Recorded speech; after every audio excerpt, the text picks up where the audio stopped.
দর্শক, breaking news. শ্রীলঙ্কার বিপক্ষে প্রথম টি-20 ম্যাচে দারুণ চমক দিয়ে কঠিন শক্তিশালী একাদশ ঘোষণা করল বাংলাদেশ। দর্শক, বিস্তারিত জানতে ভিডিওটি না টেনে শুরু থেকে শেষ পর্যন্ত দেখতে থাকুন। লঙ্কানদের বিপক্ষে ওয়ানডে সিরিজ হেরে লজ্জার রেকর্ড করেছেন মিরাজরা।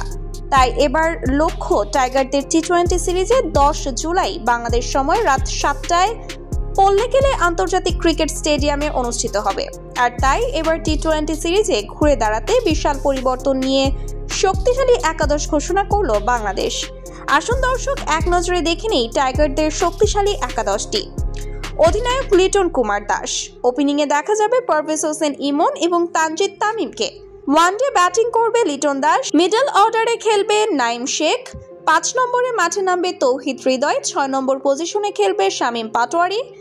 এছাড়াও যদি বাড়তি স্পিনার নিয়ে খেলে তাহলে রিশাদ হোসেন বা মেহেদী হাসানকে দেখা যাবে এবং ফিনিশিং রোলে খেলবে জাকির আলী অনিক। পেস বোলিং বিভাগে সামলাবে তাসকিন আহমেদ, মুস্তাফিজুর রহমান, তানজিম সাকিব ও সাইফুদ্দিন। দর্শক, বাংলাদেশের সম্ভাব্য একাদশ যেমন হবে: লিটন দাস, তানজিদ তামিম, পারভেজ হোসেন ইমন, নাইম শেখ, তৌহিদ হৃদয়, শামীম পাটোয়ারি, মেহেদী হাসান মিরাজ, রিশাদ হোসেন, জাকির আলী অনিক, তাসকিন আহমেদ, মুস্তাফিজুর রহমান, তানজিম সাকিব, সাইফুদ্দিন।